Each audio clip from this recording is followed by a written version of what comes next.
Buenos días, buenas tardes. Eh, Vamos a comenzar la última jornada de nuestra reiteradamente jornada de historia Conde Duque de Olivares. Agradecemos, para nosotros es un día soñado. Esperemos que si cometemos algún pequeño fallo, pues sea disculpado. Y os agradecemos vuestra presencia hoy, 12 de octubre, día de la Fiesta Nacional de España, en la que se conmemora el descubrimiento de América por parte, entre otras cosas, por parte de Cristóbal Colón en 1492. Es también un día importantísimo para la historia moderna de la Villa de Olivares. Hoy celebramos 486 años del aniversario de la concesión del título del Condado de Olivares por el emperador Carlos V al primer conde de Olivares, don Pedro de Guzmán y Zúñiga, en 1535, en Palermo, donde todo comenzó. Una efeméride que conmemoraremos cada año con la celebración de esta jornada de historia y con el reconocimiento a historiadores y especialistas en la figura del conde Duque de Olivares, su familia, en concreto los dos primeros condes, y el contexto histórico en el que vivieron, con el otorgamiento del primer, en este año será el primero, del Premio de Historia Conde Duque de Olivares. Para la Asociación Cultural Gaspar de Guzmán, Conde Duque de Olivares, es hoy un día de celebración y un inmenso privilegio el poder contar con Sir John Eliot, al que le agradecemos enormemente por haber aceptado nuestra invitación y por su amable y generosa colaboración. Sir John Eliot está considerado como el mejor hispanista del mundo, término que no le gusta mucho.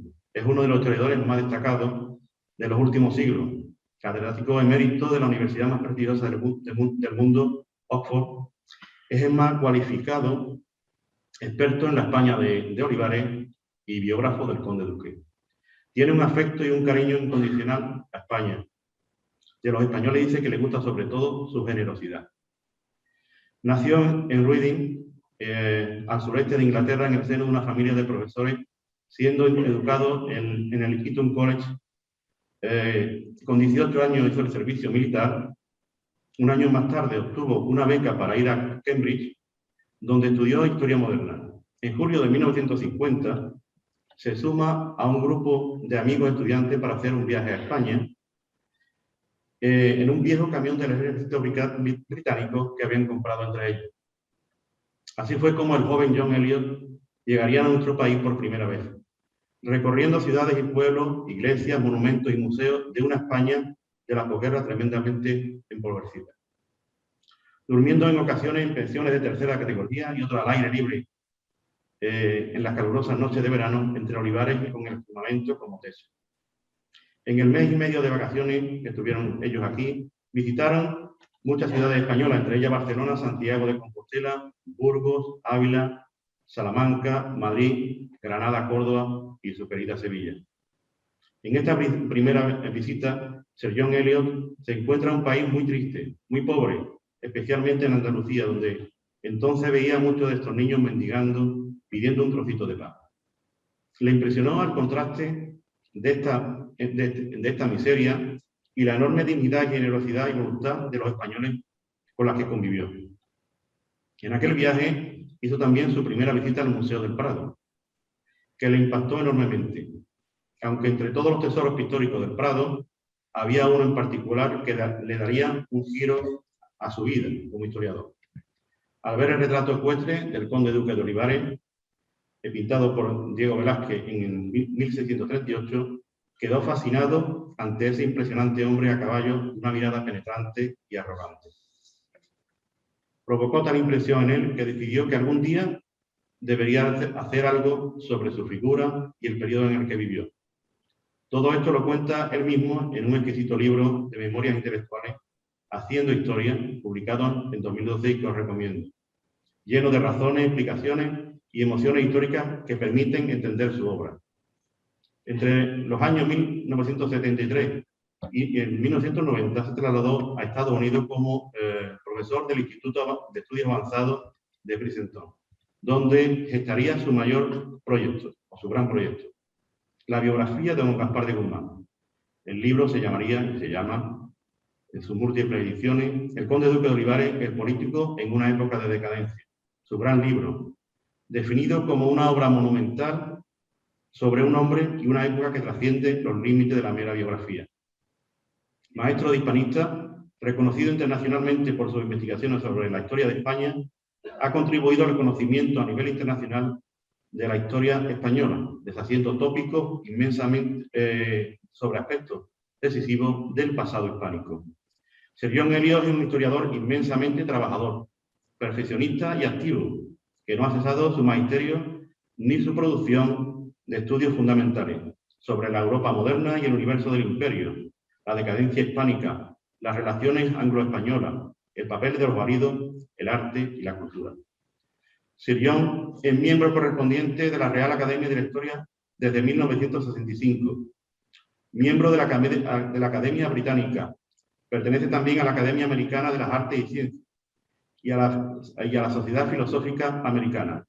Doctor honoris causa por las universidades de Barcelona, la Complutense y la Carlos III de Madrid, Valencia, Lérida, Génova, Portsmouth, Borvis, Brown, entre otras distinciones. En 1994 fue galardonado con ser caballero de la reina de Inglaterra, Isabel II, y por eso le lleva el nombre de ser. Ha recibido la Gran Cruz de la Universidad Internacional Menéndez y Pelayo, también la Gran Cruz de Alfonso X el Sabio, la de Isabel la Católica, también, entre otros, también la Medalla de Oro de las Bellas Artes y premios como el Wolfson de Historia en Londres en 1986, el Elio Antonio de Nebrija por la Universidad de Salamanca en el 93 y el Príncipe de Asturias de Humanidades por su contribución a la historia de España en el 96. Decir que en la última década ha seguido recibiendo todo tipo de reconocimiento, entre los más destacables el doctorado honoris causa por la Universidad de Sevilla en 2011, por la Universidad de Alcalá de Henares en 2012, la de Cantabria en enero del 15, y el 3 de marzo recibió de 2015 un nombramiento que le hizo mucha ilusión. Fue designado patrono de honor del Real Patronato del Museo del Prado. Como yo le comento en privado, todo comenzó allí y parece que el ciclo se cerró. O se ha cerrado, aunque continúa en vigencia. En 2016 la Real Academia Española le nombró académico correspondiente y en el 18 fue ganador del Premio Orden Española en su primera edición. Además de su amplia labor docente, tanto en Inglaterra como profesor invitado en las más destacadas universidades del mundo, entre ellas la Universidad de Sevilla, a la que llegó de la mano del entonces vicerrector Juan José Iglesias, a la que le felicito por la ayuda que nos ha prestado, es autor de numerosos libros y publicaciones. Sería interminable comentarlos todos, pero le comento los que a mi parecer más tienen que ver con la etapa o con el mundo de Olivares. La revuelta de los catalanes, en 1965, 2 ediciones de memoriales y cartas del conde duque de Olivares, en su primera edición con el sevillano José Francisco de la Peña en el año 81, que fueron 2 volúmenes, y últimamente con el profesor Negredo en el 2013, una nueva edición ampliada y revisada con nuevos documentos. El conde duque de Olivares, el político en una época de decadencia, como antes he comentado, se editó en el 86, El mundo de los válidos en el 99, Richelieu y Olivares en el 2002, Un palacio para el rey, una gran obra monumental sobre los jardines y palacios del Buen Retiro, junto a Jonathan Brown, y los últimos, Haciendo Historia, el libro que le comenté anteriormente en el 2012, y Catalanes y Escoceses, Unión y Discordia en el 2018. En 2019 ha colaborado de forma desinteresada aquí, en el documental Sir John Eliot mantiene lazos de... ha patrocinado por el excelentísimo Ayuntamiento de Olivares, el documental que se llama El conde duque de Olivares, el hombre más poderoso de su tiempo, dirigido por Paco Robles en 2019.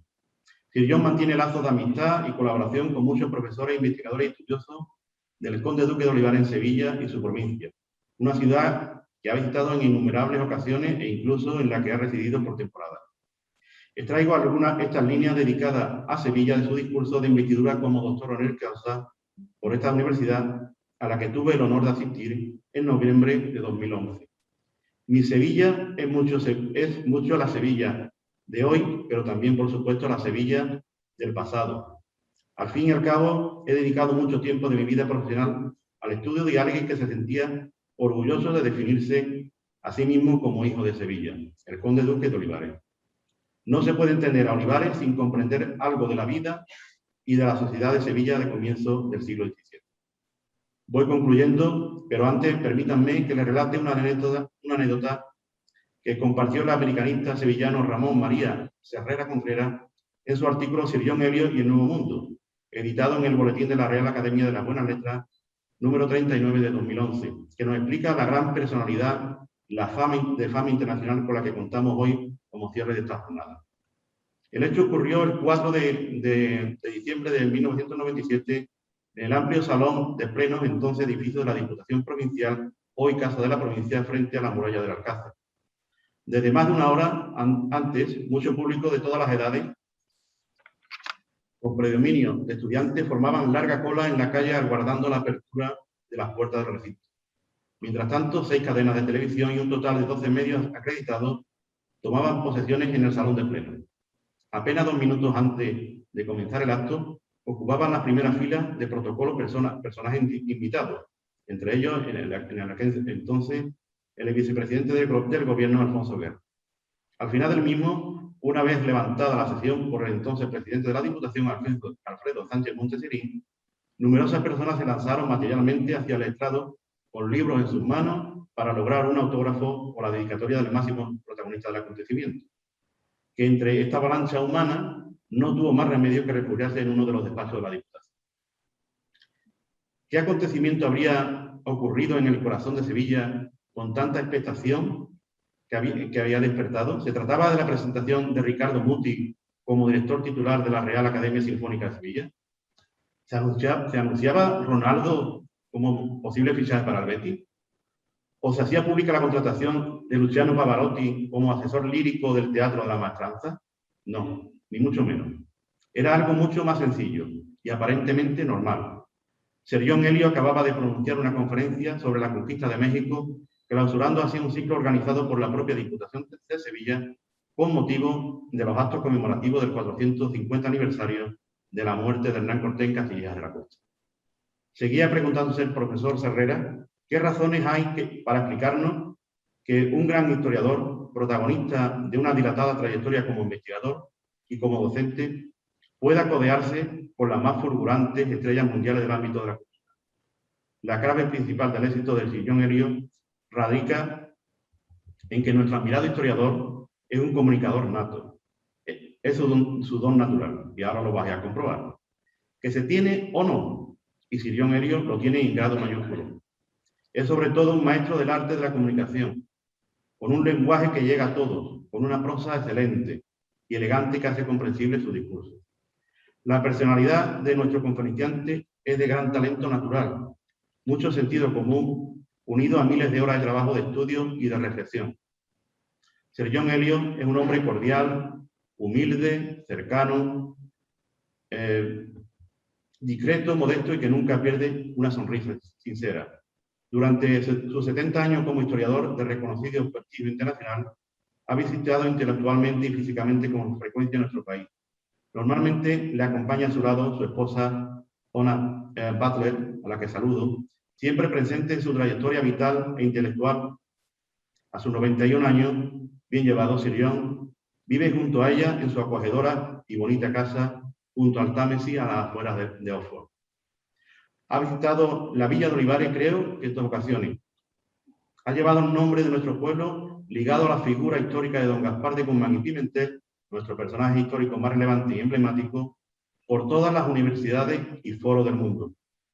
Espero, Sir John, que a partir de hoy, además de sentirse hijo de Sevilla, como también lo hacía don Gaspar, se pueda sentir igualmente hijo de Olivares. Muchas gracias. Muchísimas gracias por esta generosa presentación.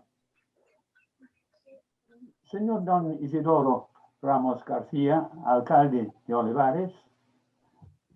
Señor don Basilio Rodríguez, fundador y presidente de la Asociación Cultural Gaspar de Guzmán y sus socios, especialmente don Fernando García, quien se ha encargado de organizar esta presentación. Autoridades y académicos de la Universidad de Sevilla, amigos y colegas, señoras y señores.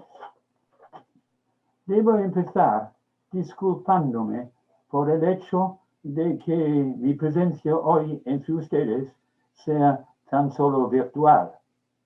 Pero me temo que la presencia del Conde Duque en el Teatro Municipal de su propia ciudad solo puede ser asimismo virtual, aunque por otras razones.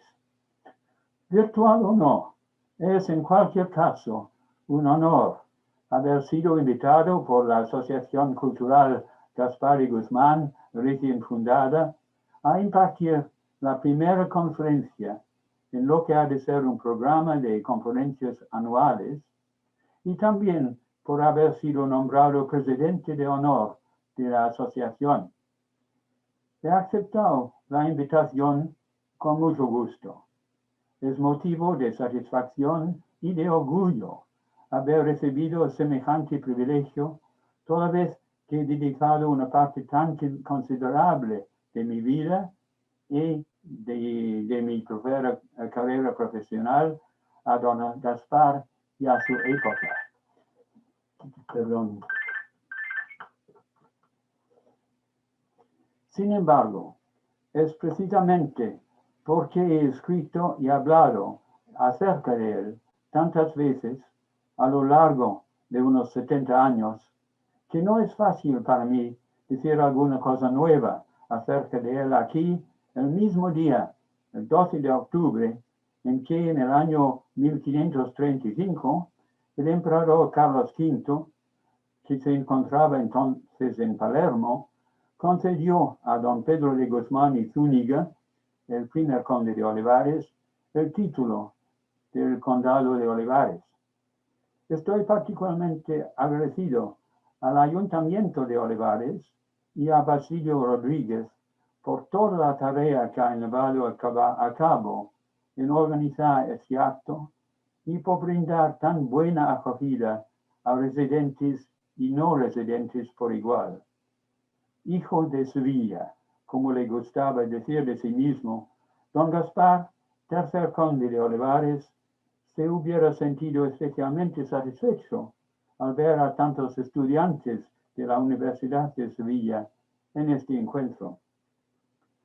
Si bien a lo largo de los últimos años he destinado gran parte de mis energías a una serie de aspectos distintos de la historia de España, de Europa, las Américas y los imperios ibéricos de ultramar en tiempos de Olivares, no he abandonado por completo el trabajo sobre el Conde Duque.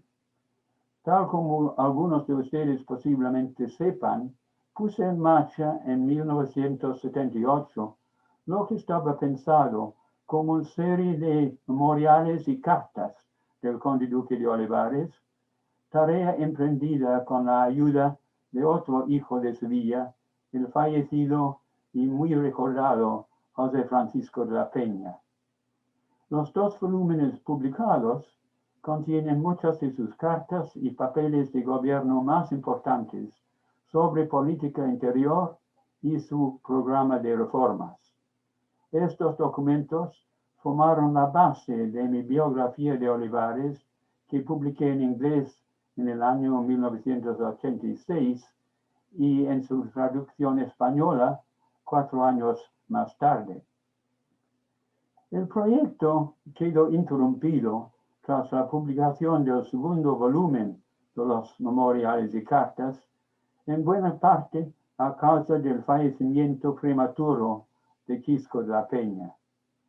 Pero en el año 2009, Fernando Negredo III dio con una versión más completa del importante documento de 1637 que yo había publicado bajo el título de Reformación en tiempos de guerra. Empezamos a hablar y decidimos colaborar en la preparación de un nuevo volumen dedicado a asuntos exteriores e internacionales.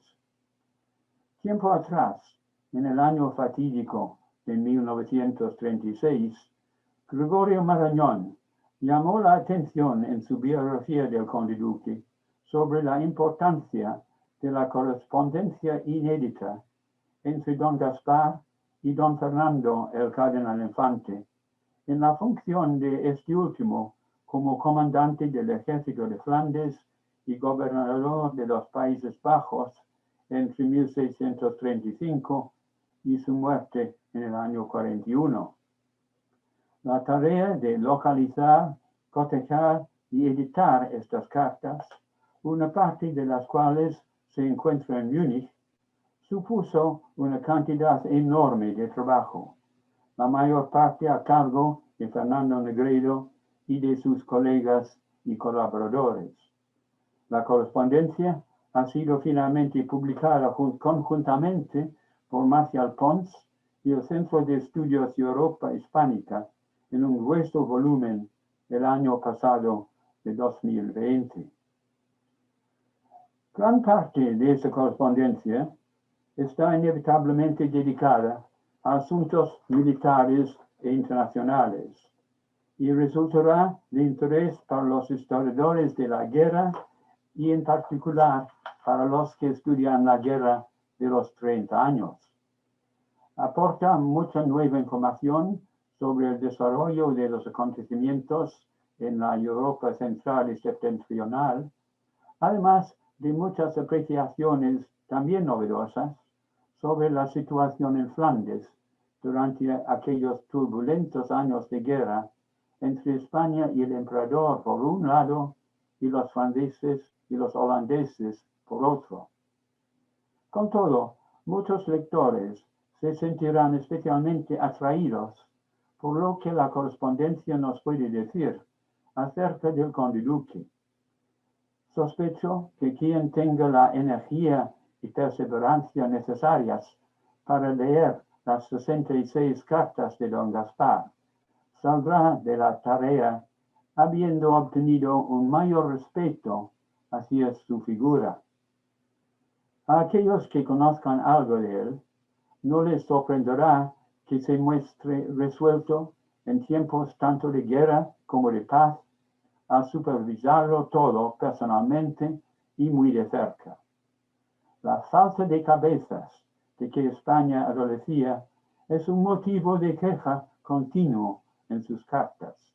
Señor, no hay hombres, no los hay. Pero, ¿acaso no podía ser esta una manera de proclamar que él era imprescindible y de expresar con su convicción de que él entendía la situación mejor que aquellos que se encontraban sobre el terreno? No cabe duda de que esta convicción subyace en muchos de los problemas a los que hubo de hacer frente durante sus 22 años en el poder. Igual que Atlas, con quien se le comparaba con frecuencia, ciertamente para su satisfacción, llevaba el mundo sobre sus espaldas y creía que solo él era capaz de soportar el gigantesco peso. Y sin embargo, este fallo en su personalidad puede explicar que se dedicara en cuerpo y alma a revertir la declinación en que, según se percibía, España se encontraba sumida. Solo se sentiría satisfecho con nada menos que la restauración de su pasada grandeza y dedicó sin pausa su formidable energía y capacidad de trabajo a la realización de este objetivo patriótico. Para aquellos que tengan interés en su personalidad, sus cartas van a proporcionarles claves reveladoras sobre su mundo mental, unas claves que plantean cuestiones fascinantes que merecen mayor exploración y análisis de los que hasta ahora han recibido.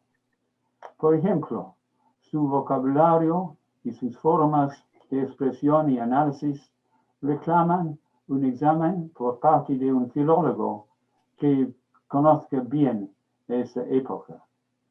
Así, sería interesante conocer, por ejemplo, si su elección de palabras y sus giros eran algo propio suyo, o bien si se trataba de usos comunes en la Andalucía de su juventud.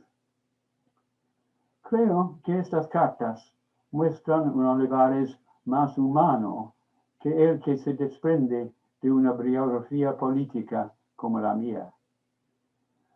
Su carácter ofrece todavía más capas de complejidad que las que aprecié cuando la escribí. Su correspondencia con el cardenal Infante, cuyas cartas, por contra, revelan poco de su personalidad, muestra a un hombre dotado de una curiosidad inquieta acerca del mundo a su alrededor y capaz de mostrar interés hacia los otros, sin por ello dejar de ser arrogante, implacable y a veces supremamente antipático. Podría seguir en esta línea, pero me parece que la ocasión de hoy pide algo más amplio que una conferencia basada en un único conjunto de cartas. Si bien estas cartas proporcionan un punto de partida útil para lo que voy a decir, he elegido un tema que espero tenga mayor alcance y que me permita deambular por la corte en la época de Olivares. El título que he elegido, El Conde Duque de Olivares y sus relaciones con Felipe IV y la familia real, tiene la ventaja adicional de dejar un poco de espacio también para el cardenal Infante. Y les ruego, por favor, quitar lo que veo en la pantalla para que puedan mirar mejor las imágenes cuando salen. Es que hay un nombre ahí en la pantalla mía. En el centro del universo físico y mental de don Gaspar se hallaba el rey. Nacido en el año 1605, Felipe IV era 18 años más joven que Olivares, que había nacido en 1587, un año antes de que la armada zarpara hacia Inglaterra. Por tanto, ambos personajes pertenecían a dos generaciones diferentes, y la distancia en edad fue crucial en la relación entre uno y otro. Y aquí vemos al futuro Felipe IV como príncipe de Asturias cuando tenían los 15 años, un cuadro de Rodrigo de Villandrando, y Felipe está al lado de Felipe, está su enano Miguel Sopillo.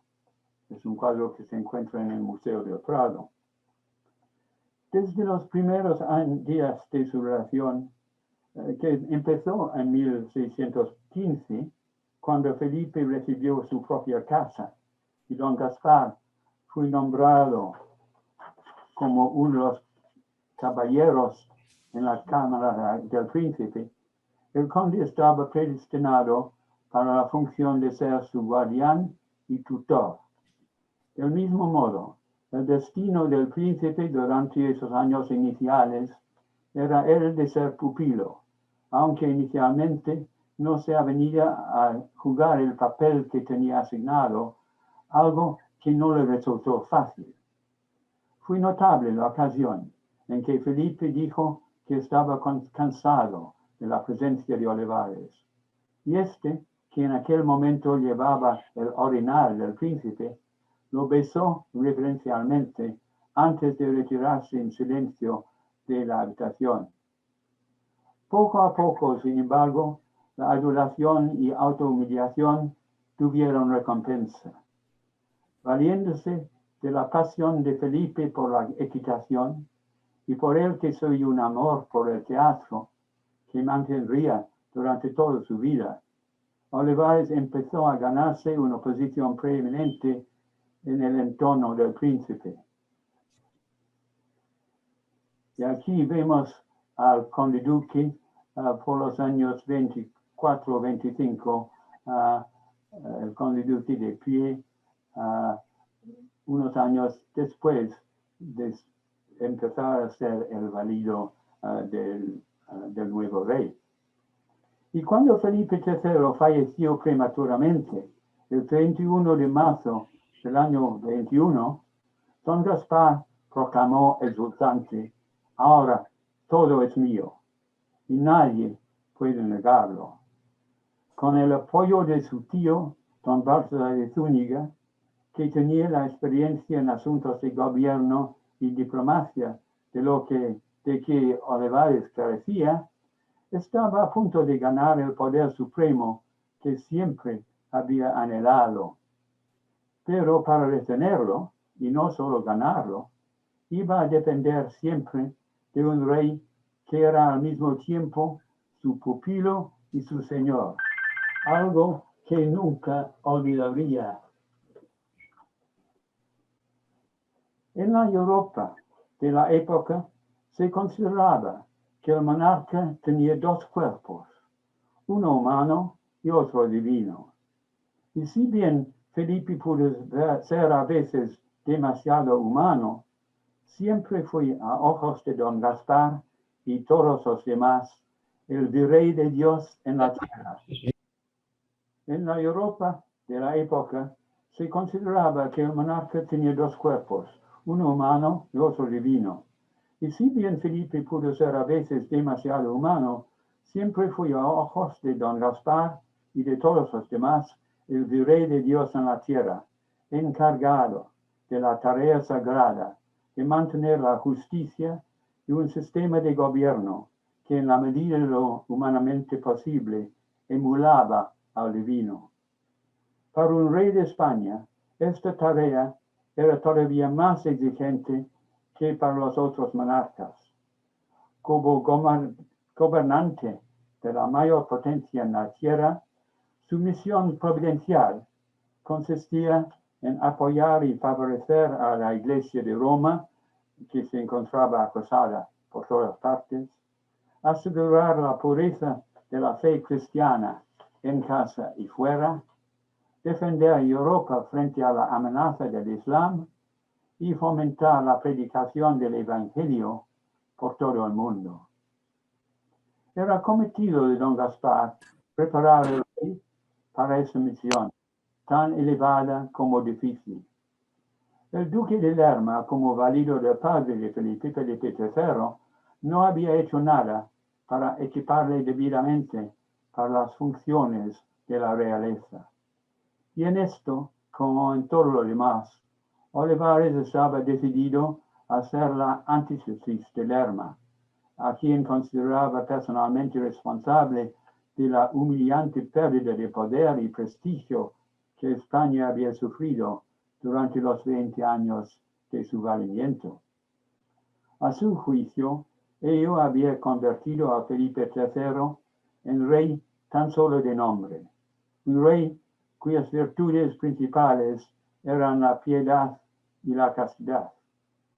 Era su intención y también su obligación formar al adolescente Felipe IV, que contaba con 16 años, como monarca en un molde muy diferente, instruido y cultivado, un ejemplo resplandeciente para el mundo, de príncipe que practicaba a la perfección las artes de la paz y de la guerra.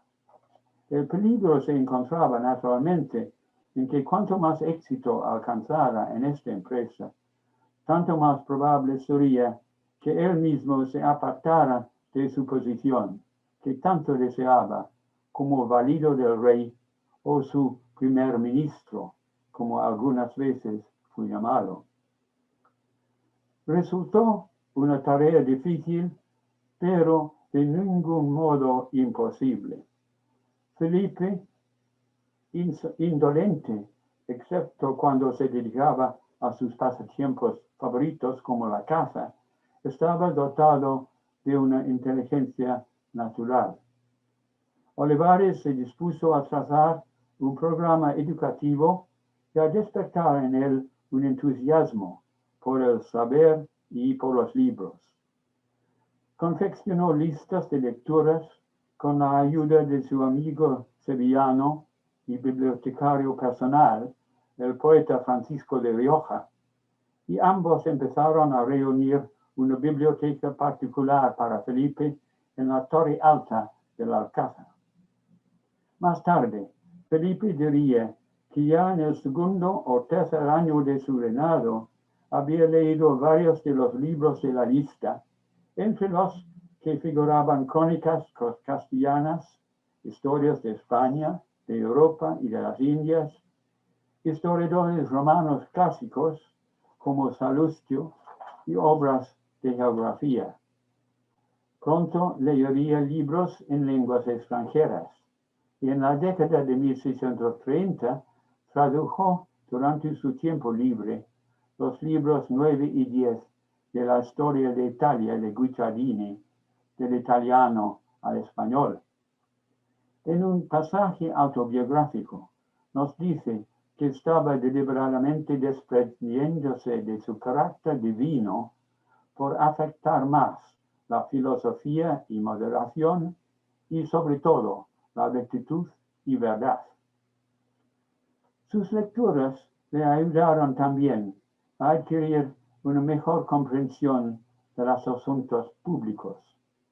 Explicó todo esto porque quería dejar establecidas unas pautas para sus sucesores, de modo que estos estuvieran mejor preparados para desempeñar el cargo de rey de lo que él había estado. Olivares había hecho bien su trabajo, estaba claro. Pero la actitud de don Gaspar hacia la educación era severa, según se puede ver en unas instrucciones escritas en 1631 para la crianza de un primer hijo ilegítimo de Felipe IV, Francisco Fernando, que por entonces tenía solo 5 años. Con aprobación del rey, las instrucciones fueron entregadas a don Juan de Isasi. Olivares conocía a ese caballero desde sus días en la Universidad de Salamanca y lo describe como persona de partes, según todos dicen, de muy buenas letras y que ha visto a toda Europa. Más adelante se le confiaría la educación de Baltasar Carlos. Las instrucciones fueron detalladas, por lo menudo, y acababan con esas ominosas palabras. La voluntad es menester quebrantarle, que es muy voluntarioso, y es el mayor enemigo de la buena crianza. Azotarle y criarle bien sobre todo. El infeliz niño, que no estaba en condiciones de ser informado de la identidad de su padre, iba a morir a cabo de 3 años y su cuerpo fue llevado a enterrar al Escorial. Francisco Fernando había nacido en mayo de 1626, en unos momentos en que la sucesión real se encontraba en estado muy dudoso. Cuando todavía era príncipe de Asturias, Felipe casó con la hija de Enrique IV de Francia, Isabel de Borbón, como se la conocería en España. Los contrayentes estuvieron apartados uno de la otra hasta noviembre de 1619, cuando Isabel cumplió 17 años. El matrimonio iba a durar 24 años hasta la muerte de Isabel en el año 44. Durante ese tiempo, que se vio atravesado por abortos y nacimientos de niños muertos, dio a Felipe 6 hijas, de las cuales todas, salvo una, murieron en la infancia, y un hijo, Baltasar Carlos, el tan deseado heredero, que nació el 17 de octubre del año 29. Para entonces, Felipe había tenido por lo menos 2 hijos ilegítimos, Francisco Fernando en el año 26 y Juan José de Austria, de la actriz La Calderona, nacido el 6 de abril de 1629, quien sería legitimado en el año 42 e iba seguidamente a jugar un papel tan principal en la escena política posterior a la muerte de Felipe. Antes del nacimiento de Baltasar Carlos, futuro príncipe de Asturias, los herederos varones del trono eran los 2 hermanos más jóvenes de Felipe, los infantes don Carlos y don Fernando. No había sido frecuente que hubiera infantes entre los Austrias españoles, y el futuro de ambos fue un motivo de preocupación creciente para Olivares. La preocupación se convirtió en ansiedad aguda cuando Felipe cayó gravemente enfermo el 23 de agosto de 1627, hasta el punto de que los médicos temieron por su vida. Aparte de cualquier otra consideración, la muerte del rey conduciría con casi total seguridad a la caída de Olivares, el cual, desde que en 1625 había recibido de un agresivo rey el título de Duque de San Luca, era conocido mediante la combinación de sus 2 títulos como el Conde Duque. Durante los aciagos días de la enfermedad casi fatídica de Felipe, la corte bullía en habladurías, estuvo sacudida por intrigas, conforme los candidatos potenciales al valimiento buscaban el favor de los infantes. Don Carlos, a quien vemos aquí, más bien torpe, no prometía mucho como rey, e iba probablemente a ser masía en manos de un privado. Don Fernando, que como hijo segundón estaba ya destinado a una carrera eclesiástica, era mucho más despierto y contaba con partidarios que significaban una amenaza mucho más seria para el dominio del grupo familiar Guzmán Zúñiga en la corte. No es de extrañar, por tanto, según exponemos en el primer volumen de los memoriales y cartas, que un Olivares presa del pánico escribiera documento tras documento sobre los peligros presentes y futuros a la luz de la crisis sucesoria. La esencia de todos estos documentos, pensados para los ojos del rey y para el Consejo de Castilla, era que los 2 infantes fueran enviados cuanto antes a destinos alejados de la corte e incluso fuera de España. Aunque Felipe expresó una vez más su confianza total en el conde duque, tuvo, tras algunos meses de tensión entre ambos, un gesto de criterio independiente y no mostró prisa alguna al respecto. El problema se vio parcialmente resuelto por la muerte repentina de don Carlos en el año 32. Ese mismo año, el cardenal Infante fue enviado a Barcelona como virrey de Cataluña.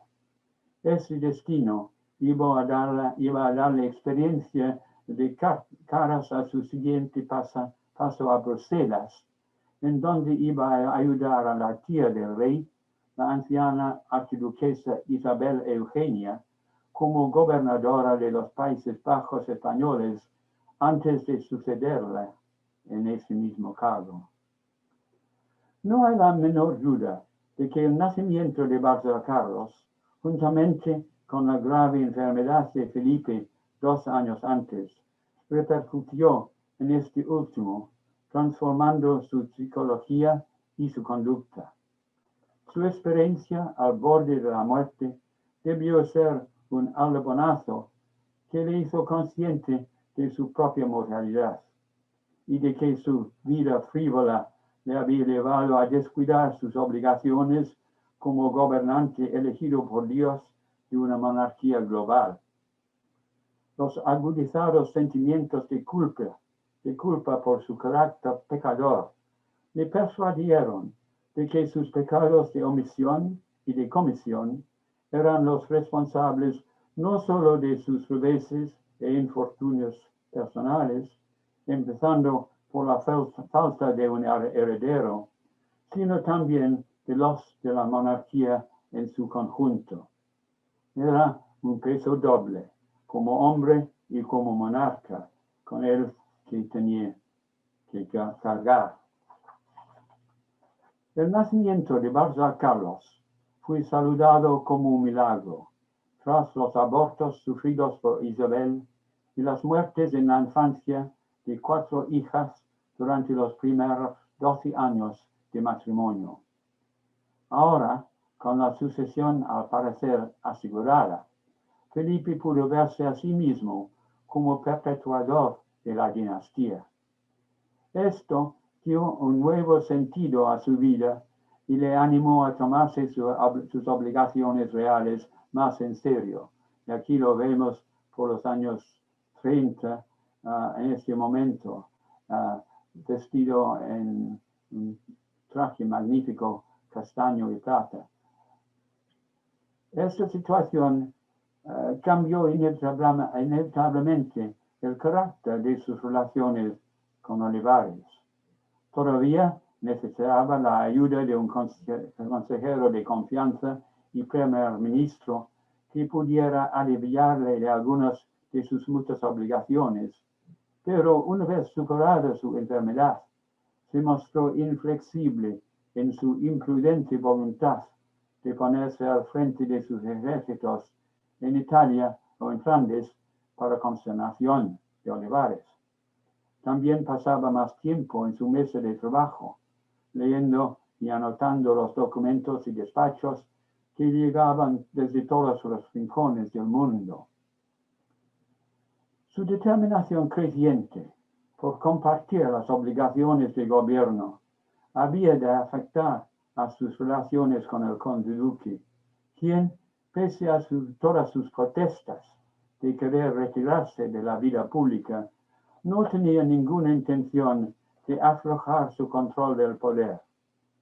Pero un modus vivendi acabó por surgir en su ministro y un rey al que había diligentemente preparado para la realeza, pero que, a pesar de las señales externas de creciente autoconfianza, seguía sintiéndose atormentado por dudas y por una persistente inseguridad. Pese a las tensiones y desacuerdos periódicos, la necesidad que uno sentía respecto del otro les permitió alcanzar durante la década de 1630 una relación de auténtica colaboración. En tanto ambos, trabajando en tándem, pudieran fijarse en nuevos objetivos políticos y militares, Olivares se complacía en poner por las nubes a un rey hacia el que sentía una devoción rayana en la reverencia. Ahora que Felipe dedicaba tantas horas del día a la lectura y discusión de documentos oficiales, quedó claro que necesitaba periodos de descanso en las cargas del oficio, y el conde duque se aprestó al respecto.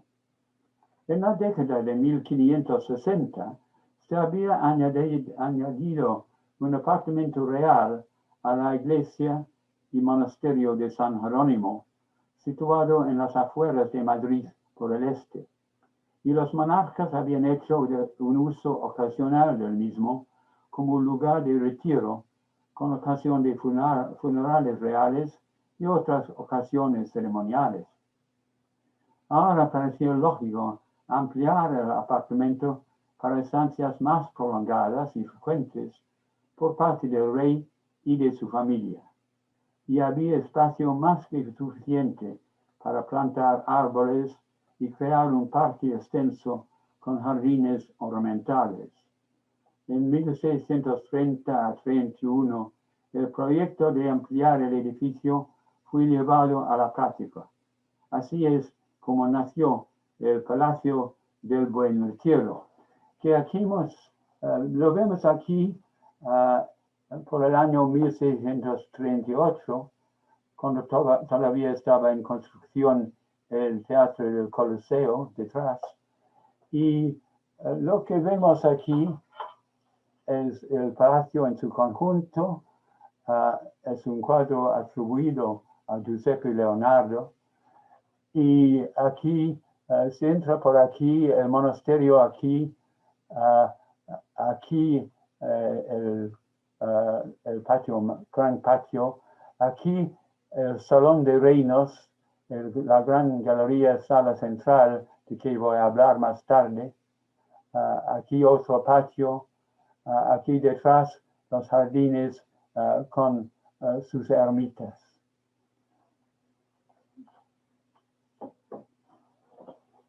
Ahora bien, en 1973, crucé el Atlántico para ocupar mi nuevo puesto en el Institute for Advanced Study de Princeton, New Jersey. Y por un golpe de buena fortuna, encontré que Jonathan Brown, el principal experto norteamericano en Velázquez, era un vecino próximo. Y aquí se ve en una foto de 2005 a Jonathan Brown y yo en la galería central del Museo del Prado. Es el momento de montaje de una magnífica exposición para restaurar, dar una idea de cómo quedaría una restauración del Salón de Reinos. Aquí, por ejemplo, a la mano izquierda se ve la rendición de Breda de Velázquez. Pues Jonathan y yo nos pusimos a hablar y decidimos colaborar en un proyecto que iba a combinar su especialidad como historiador del arte con la mía como historiador política, social y cultural de España en tiempos de Olivares.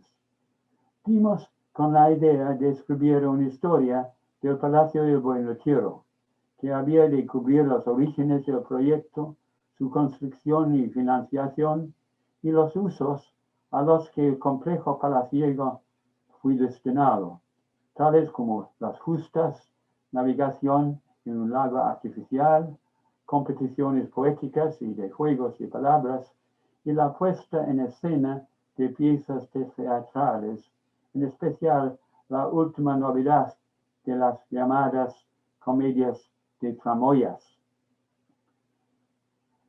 Aunque los historiadores españoles habían examinado varios aspectos de la historia del Retiro, nadie había emprendido una historia total del palacio, ni tampoco en la medida de nuestra información de ningún otro palacio europeo de la época. Destinamos nuestras vacaciones de verano a rastrear documentos relativos al Retiro en archivos españoles e italianos. Y a continuación nos pusimos a escribir el libro de manera conjunta, revisando cada una de las páginas del otro y haciendo todo lo posible para que resultara una redacción fluida y sin costuras. Me place decir que pese al proceso, que a veces fue doloroso, mantuvimos nuestra buena amistad y Un Palacio para el Rey fue publicado en inglés y en traducción española en 1980. Y cabe añadir que efectivamente esa exposición del año 2005 para mostrar cómo sería la restauración del Salón de Reinos, cómo quedaría, cómo se encontraba, se veía en el año de su inauguración, el año 35, Jonathan y yo, durante unos 40 años, llevábamos una campaña en la prensa y haciendo relaciones personales con personajes interesados para una restauración total hasta el punto que se puede hacerlo. Y efectivamente, después de muchos años y falta de los presupuestos, etcétera, del Estado, gracias a un acuerdo entre los dos partidos políticos y también gracias al apoyo de personajes muy interesados y valiosos,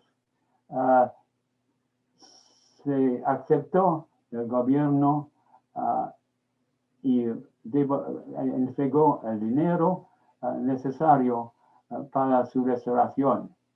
Y creo que ya las obras están a punto de empezar y si todo va bien, esperamos ver el edificio, el Salón de Reinos restaurado en el año 24 en un gran proyecto, magnífico proyecto por Norman Foster y Carlos Rubio. Ahora no hace falta aquí recapitular lo que exponemos en el libro, pero sí hay uno o dos puntos que quisiera comentar. Uno de sus temas principales es que la intención del conde duque desde los inicios del reinado era restablecer al rey de España en el sitio que le correspondía como monarca preeminente del mundo en las artes de la paz y de la guerra. Pese a fracasos y contratiempos, también había alcanzado victorias importantes, las cuales iban a ser conmemoradas en la gran sala central del Buen Retiro, que sería conocida como el Salón de Reinos.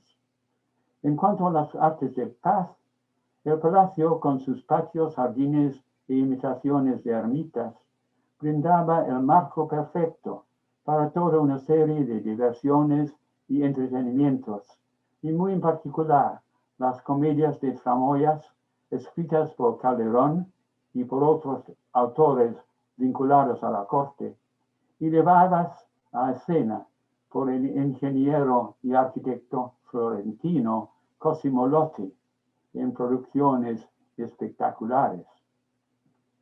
Como vitrina para las artes del Buen Retiro, pese a su pobre apariencia de edificio levantado con prisa excesiva, estaba concebido como blanco de las miradas de los monarcas europeos rivales y como modelo para un estilo de vida cortesana que no podían sino envidiar e intentar imitar. Felipe, como gran mecenas, iba a reunir a su alrededor a los principales poetas, comediógrafos y hombres de letras del momento.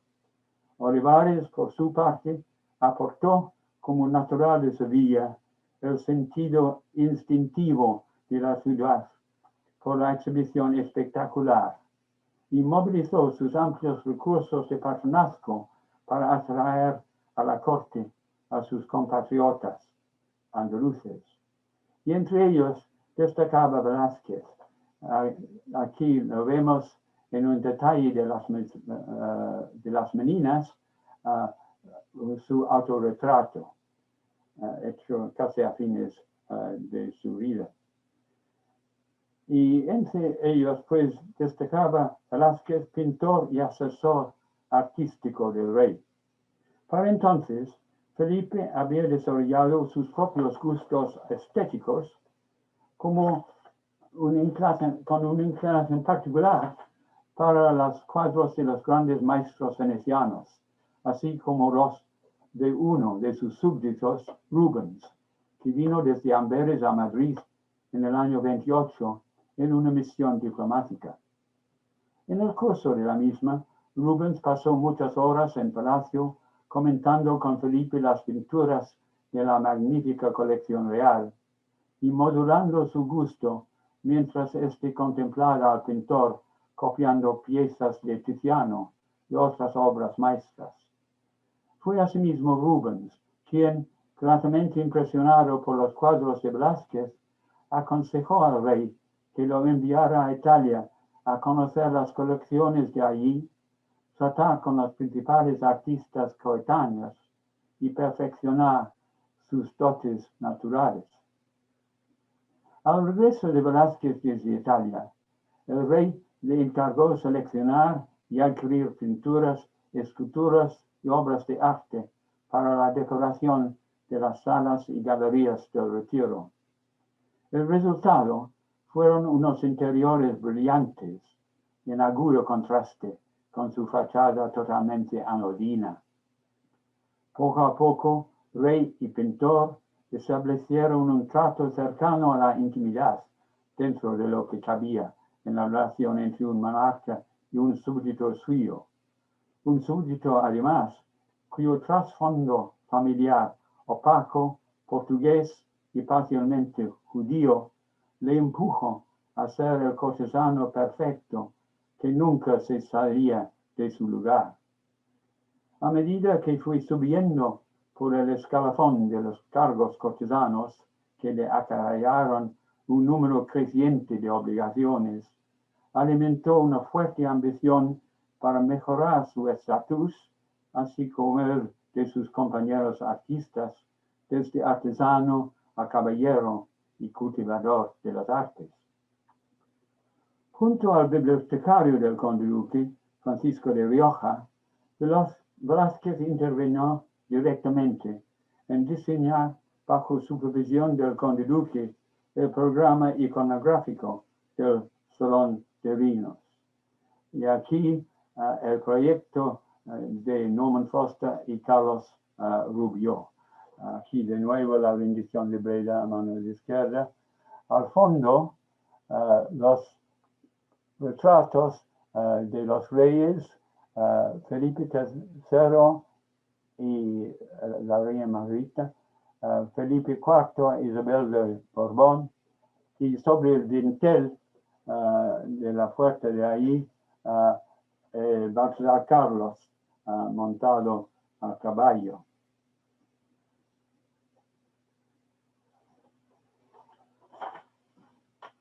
Velázquez había ya retratado al joven príncipe varias veces en esos cuadros.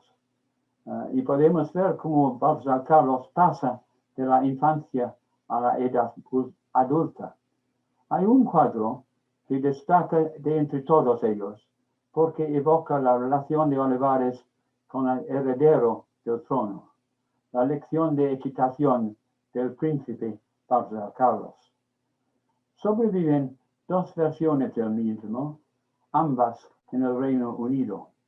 La versión que está en manos privadas muestra en primer término al príncipe a caballo en un patio frente a sus habitaciones en el Buen Retiro, y el conde duque de pie un poco más atrás y a la derecha en el momento en que recibe la lanza que entregará seguidamente al príncipe, mientras el rey y la reina contemplan la escena desde un balcón.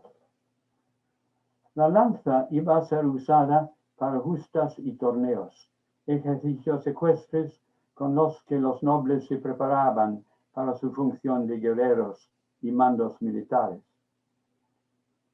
Se esperaba que el heredero al trono proporcionara a su debido tiempo, e igual que su padre había hecho, un modelo para la nobleza española, la cual, en opinión de Olivares, se había vuelto perezosa y afeminada. De modo que en este espléndido cuadro, y se mantiene por favor el cuadro, Velázquez pinta al príncipe a sus 7 años en uno de los primeros pasos de la formación marcial. Aparece dominando por completo a su montura, pero podía no sentirse tan seguro de sí mismo como aparentaba. Resulta que, según un informe del secretario de la Embajada del Gran Duque de Toscana en Madrid, Baltasar Carlos era zurdo, según se vio cuando tenía 3 años, un hecho del que no se tenía noticia que yo sepa. El secretario informaba que se estaba haciendo todo lo posible para corregir las cosas ahí donde la naturaleza ha manifestado una imperfección. Sería interesante conocer el efecto psicológico que este trato correctivo riguroso pudo acaso tener en el desarrollo del príncipe. El conde duque estaba presente en la cena en su calidad de caballerizo mayor, y aunque había tenido fama de buen jinete, sus días como participante en torneos y otros festejos cortesanos eran algo del pasado. 3 años antes de la ejecución de la lección de equitación, escribió al marqués de Etona: quedo tan trabajado de mis achaques, que probando el otro día ponerme a caballo no pude, que es el último encarecimiento para mí, porque se me solían revestir espíritus y vida en poniéndome a caballo. Se había hecho obeso y estaba aquejado de mala salud. Pero su presencia en la lección de equitación también pone de manifiesto su compromiso con todos los aspectos de la educación del príncipe.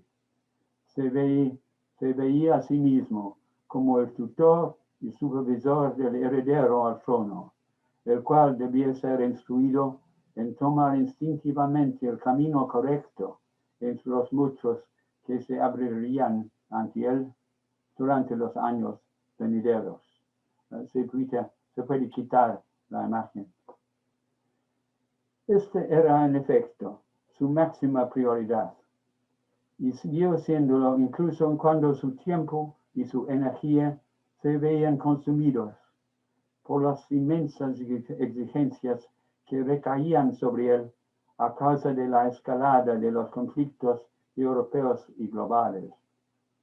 Se mataba a trabajar, buscando las maneras de obtener hombres y dinero para las campañas contra los holandeses y los franceses, negociando con los asentistas nuevos préstamos y atendiendo las noticias que le llegaban sobre las flotas de Indias y desde cualquier rincón de Europa. No es de extrañar que el rey se preocupara por su sobrecarga de trabajo, mientras que las personas de su entorno, familiares y criados, aunque no dejaban de maravillarse por su capacidad de aguante, le rogaban que mirara por su salud. Sus cartas al cardenal infante en Flandes, y aquí lo vemos como el Victor de Nördlingen, en el famoso cuadro de Rubens, la victoria, la batalla de Nördlingen de 1634. Y sus cartas al cardenal infante en Flandes contenían una larga letanía de quejas sobre sus dolores de cabeza y fatiga general. Y el cardenal, a su vez, se mostraba solícito, expresándole su conmiseración, no sin insistir que si él no estaba en el puesto de mando, la guerra no podría ganarse. Es probable que leyera las palabras del cardenal infante con una mezcla de resignación y de satisfacción a partes iguales. No faltaron momentos de gloriosa victoria, a celebrar con fuegos artificiales y Te Deums en Madrid, no menos que momentos de derrota y desastre. En el año 38, después de que un asalto francés sobre Fuenterrabía hubiera sido repelido, Velázquez le retrató a caballo, bastón en mano, dominando triunfalmente un campo de batalla en el que, en realidad, nunca estuvo presente, pues lo que siempre hizo fue supervisar meticulosamente las campañas desde sus aposentos en el Alcázar, cubiertos por mapas y gráficos. Pero quizás el retrato que Velázquez le pintó de cuerpo entero ese mismo año, o de medio cuerpo, que se encuentra en San Petersburgo, era más fiel a su aspecto real en aquellas fechas. Su boca, hundida y sin dientes, solo cubierta parcialmente por su bigote, todavía bien poblado, Da la impresión de un hombre consumido por sus muchos esfuerzos. A finales de la década del año 30, las fortunas de la guerra se estaban inclinando a favor del enemigo y 1640 fue el año de desastre para la monarquía. Aquel verano, los catalanes se rebelaron contra el régimen tiránico de Olivares y a continuación se pusieron bajo protección francesa. Y a principios de diciembre, varios miembros disidentes de la élite portuguesa organizaron un golpe de Estado en Lisboa que devolvió Portugal a su estatus de reino independiente después del interludio de 80 años de la Unión de Coronas. Pese a que Olivares reaccionó con todo el vigor que aún poseía, las palabras estaban escritas en la pared. Sus enemigos en la corte conspiraban contra él y cada vez parecía más claro que su posición se había vuelto insostenible. El 17 de enero del año 43, Felipe envió al conde duque una nota en la que le informaba de que estaba dispuesto a aceptar sus repetidas solicitudes de permiso para retirarse. Abandonó la corte a su pesar, primero a Loeches, donde se había hecho construir una residencia modesta, y después, por presiones, a Toro, bien lejos de Madrid. Ahí falleció, bajo sombras de locura, el 22 de julio del año 45, a la edad de 58 años. Su destitución fue maquinada por miembros de la facción Guzmán Zúñiga Haro, con el objetivo de que la llamada parentela conservara el poder en la corte bajo la dirección de su pariente, don García de Haro, conde de Castillo. No está claro si la reina tuvo algo que ver. Algunos embajadores extranjeros creían que ella había movido hilos entre bastidores para persuadir a Felipe de que dejara que Olivares se apartara, ansiosa como estaba de salvar lo que se pudiera del patrimonio de su marido y de su hijo y heredero.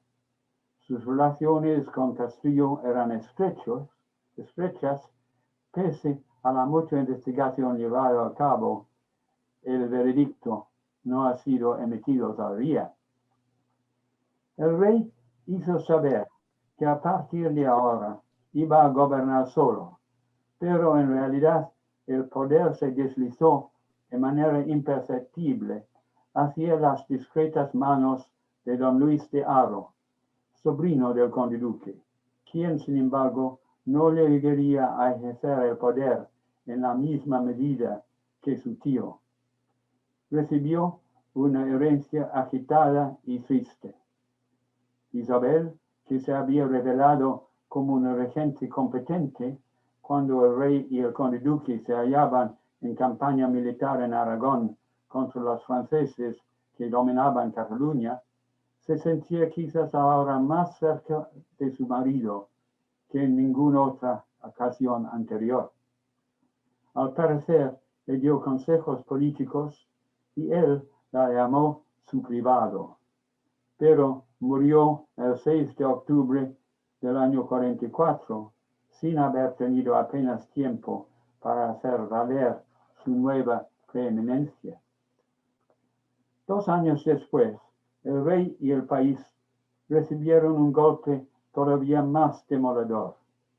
Baltasar Carlos, que acompañaba a su padre en la campaña de Aragón, falleció en Zaragoza, probablemente de fiebres tifoideas, el 9 de octubre del año 46, tras unos pocos días de enfermedad. La sucesión colgaba ahora de un hilo. Felipe contaba con una hija, María Teresa, nacida en el año 38, muy querida de su padre. Iba a casar con Luis XIV de Francia boda que selló el Tratado de los Pirineos del año 59. Aunque María Teresa, que ahora era la heredera, podría en su día ascender al trono por derecho propio, el rey se vio presionado para casarse de nuevo y engendrar a un heredero varón. En el año 49, su sobrina Mariana de Austria, destinada inicialmente a ser la novia de Bárbara Carlos, llegó a Madrid y se convirtió en la segunda esposa del rey. Pronto se oyeron en palacio las voces de niños, aunque por desgracia todos ellos enfermizos. Pero Velázquez tuvo el gusto de retratarlos, como aquí el príncipe Felipe Próspero. El rey mismo ya estaba todavía más viejo, se le veía así por los años 50, unos años después de su segundo matrimonio. El propio Velázquez iba a fallecer en el año 59, pocas semanas después de haber orquestado los preparativos ceremoniales y el diseño del pabellón español en la isla de los Faisanes, donde el Tratado de Paz franco-español fue ratificado y María Teresa fue formalmente entregada a su impaciente marido. Próxima imagen, por favor. Los términos de la paz eran relativamente satisfactorios y con la excepción de Portugal, la monarquía habría sobrevivido con muchas menos pérdidas territoriales de lo que se hubiera podido predecir durante la crítica década de 1740. Y aquí vemos en un espléndido cuadro pintado en cobre por Adams Franz von der Meulen, el momento en el cual el rey Felipe IV saluda a Luis XIV. Aquí María Teresa, que pronto será su mujer. Detrás del rey es don Luis de Haro, como primer ministro, que había negociado la paz de los Pirineos, y aquí al otro lado el cardenal Mazzolino, el negociante para Luis XIV.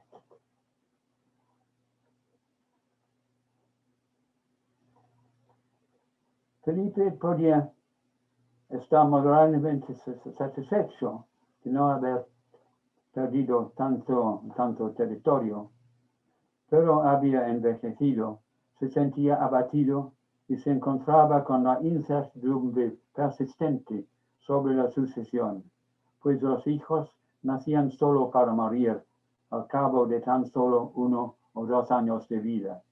Y él mismo murió el 17 de septiembre del año 65. Durante los primeros 22 años de su reinado, había gobernado con la ayuda, a menudo imperiosa, de un conde duque determinado a transformar a su pupilo y señor en Felipe el Grande, el más grande de los monarcas de España y el monarca más grande del mundo. El año 43 marcó el inicio de lo que constituía un segundo reinado, durante el cual Felipe intentó, con grados variables de éxito, poner en práctica las lecciones que el conde duque le había inculcado con tanto denuedo. Pero durante un reinado que duraría 44 años, la imagen de su mentor iba a persistir en el trasfondo y el rey nunca lograría librarse de ella por completo. También yo he vivido con esa imagen durante más años de los que me atrevo a pensar, pero al mirar de nuevo a Felipe IV y a su familia más cercana durante los años de Olivares, me llama la atención lo muy unida que estuvo, pese a las constricciones impuestas por el protocolo y el ceremonial cortesano. Las cartas del cardenal Infante con las que empecé esta conferencia están llenas de preocupación por la salud y el bienestar del rey y de su real familia. Quizás porque don Fernando se encontraba tan lejos de España y del entorno cortesano en el que había pasado su juventud, la nostalgia teñía su correspondencia, así que dejaba de tratar las cuestiones militares y asuntos de gobierno. Él y el rey intercambiaban regalos continuamente, y Fernando mostró un afecto especial hacia su sobrino, al que había conocido y estimado antes de partir para Italia y Flandes en el año 34. Habían llegado, por ejemplo, las botas que Baltasar Carlos esperaba con tanta impaciencia. Olivares, que nunca estaba lejos de los asuntos, se encargó siempre de mantenerle informado. A Dios gracias, están muy buenas sus majestades y altezas, escribió el 14 de marzo del año 36. Y el príncipe nuestro señor, tan de vuestra alteza como si le viera cada día. Dios le bendiga, que es rara criatura.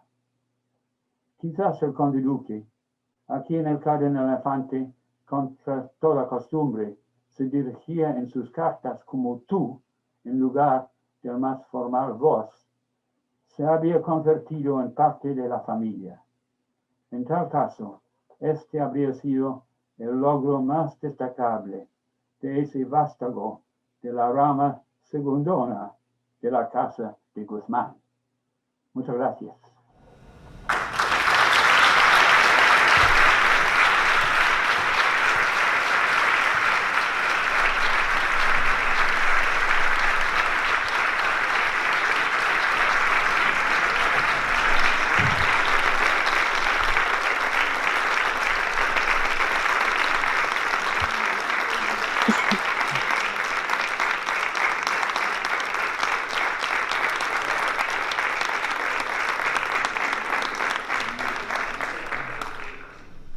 Hola, John.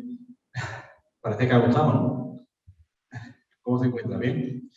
Bien, ahora vamos a dar paso agradecidos estamos no solamente la asociación, el pueblo de Olivares y todos los que han acudido a la sala por la espléndida conferencia, la magistral conferencia que ha dado usted. Muchas gracias.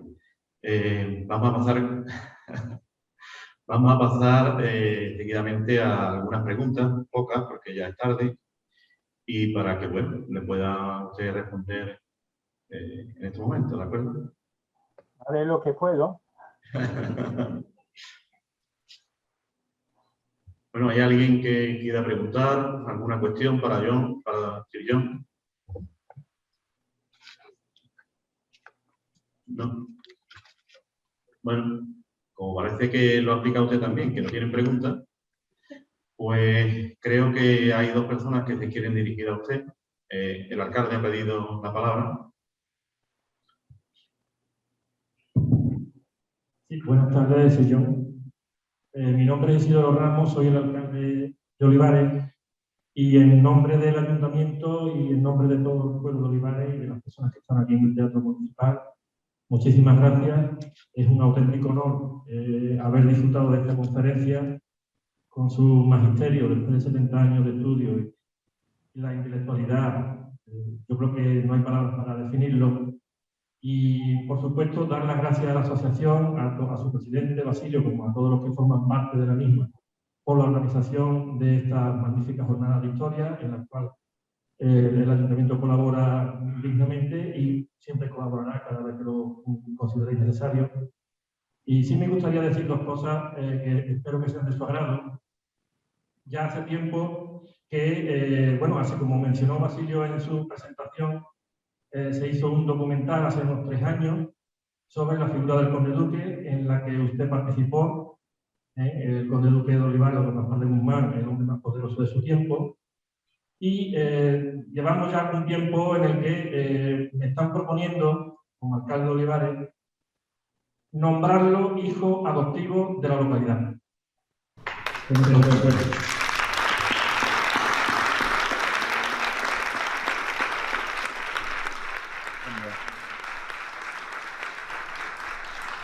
que esta propuesta le guste, a nosotros nos encanta y por supuesto ya hemos dado los primeros pasos para nombrarlo hijo adoptivo de Olivares y que también este humilde título pues forme parte de su magnífico currículum.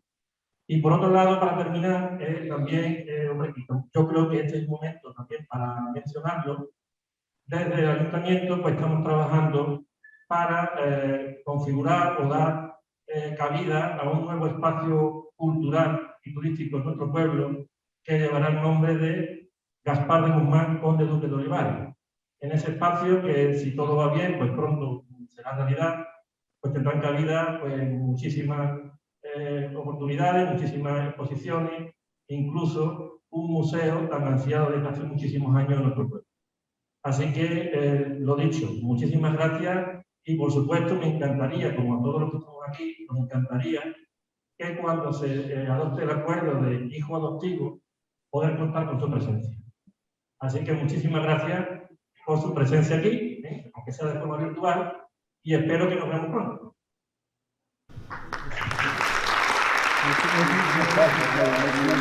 Sumamente honrado. Es un gran placer estar aquí, incluso virtualmente, y poder hablar con ustedes, con gente tan interesada en la suerte de la villa de Olivares y de su importancia histórica.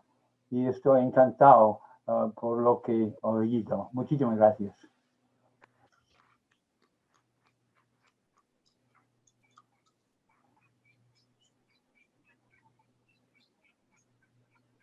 Sí, yo también va a hablar con usted, José de Contreras, un impulsor de esta asociación y que le llevó, junto con el premio para recibir, le llevó el gran árbol genealógico de los Guzmanes, que maravillosamente le ha hecho para usted.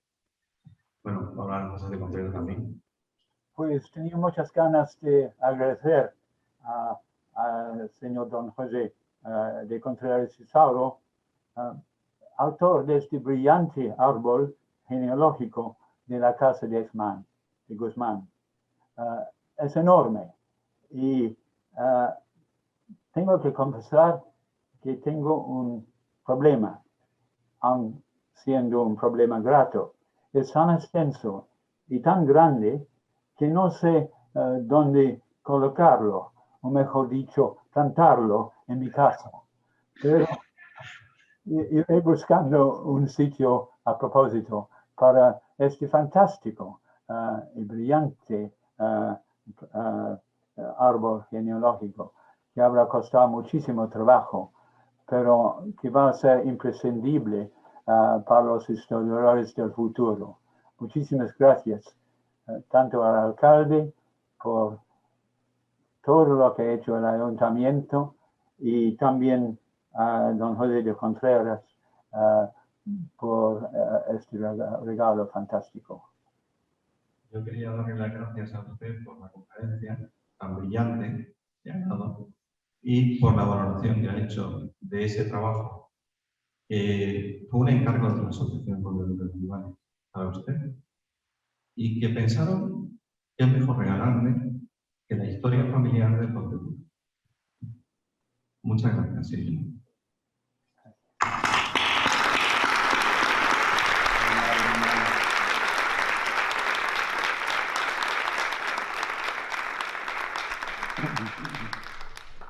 Muy bien. Sí, no se me escucha. Pues bien, Sillón, ahora vamos a pasar a darle de manera, no sé cómo calificar la manera. Agradecer también, antes de ello, tanto al alcalde de Olivares y Isidoro Ramos por la propuesta que ha hecho para usted, de hijo adoptivo de la Villa de Olivares, y a don César por su gran trabajo. Ahora vamos a pasar a dar lectura a la entrega de este premio de Historia Conde Duque, que Historia Conde Duque de Olivares, que todos los años pues entregaremos en esta fecha tan buena, o tan señalada, perdón, no me salía la palabra, para la Villa de Olivares.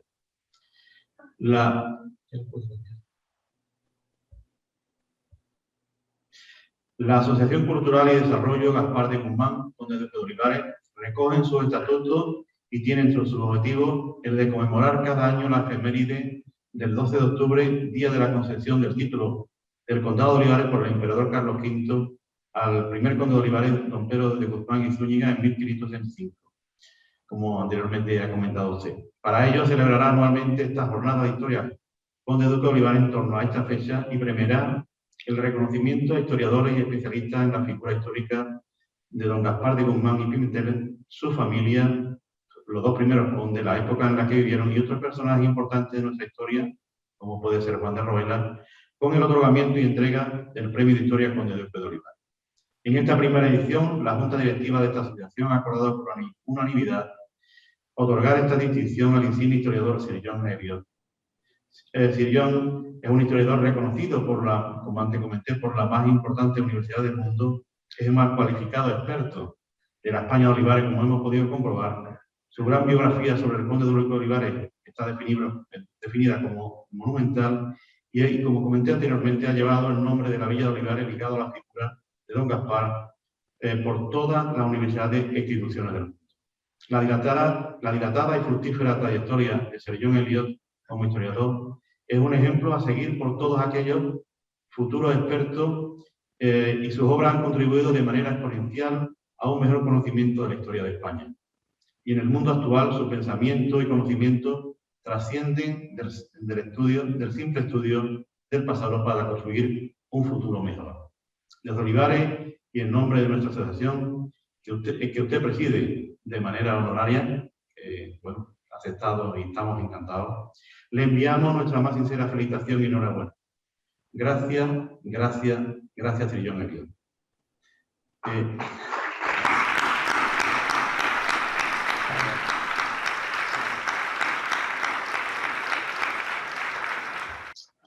Como le enviamos a usted el premio, menos mal que llegó, con los problemas que había de gasolineras en Inglaterra, pues me gustaría que usted lo enseñara al público asistente para que así reconociera el galardón que le hemos hecho llegar desde Olivares. Ahora con usted al cabezón. Sí, se ve el gusto del conde que pesa mucho como el conde Duque mismo. Que pesa mucho como el conde Duque mismo, dice. El premio pesa como el conde Duque en sí mismo. Pesa mucho, sí, pero es magnífico, es un recuerdo magnífico de este día tan importante en la vida de la Villa de Olivares, del ayuntamiento y todos los habitantes de Olivares y de Sevilla y de Andalucía. Y estoy sumamente agradecido a todos. Gracias.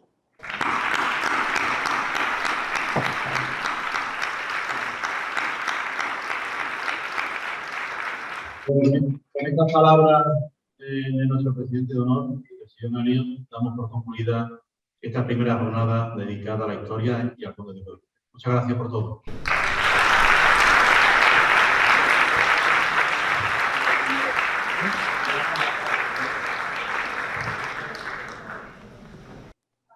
Sí, John, muchas gracias por todo. Olivares le estará eternamente agradecido y bueno, yo creo que lo que ha hablado el señor alcalde de hacerlo hijo adoptivo de la villa, pues será una ocasión para darle a usted parte de lo que se merece, que el ayuntamiento ha tenido a bien y va a realizar, y será otro momento para tenerlo a usted entre nosotros. Muchísimas gracias por todo. Sillón. Muchas gracias. Fue un poco difícil porque salieron estos nombres como Bartolomé y me chocó un poco porque estaba esperando ver el auditorio y no lo veía. No veía el auditorio, pues está repleto, está lleno. Era de esperar. Muchas gracias. Seguimos en contacto, John. Se puede revisar y corregir un poco cuando se difunde. Bueno, gracias. ¿Ves ahora al público? ¿Lo ven? Bueno, un aplauso para usted. Adiós.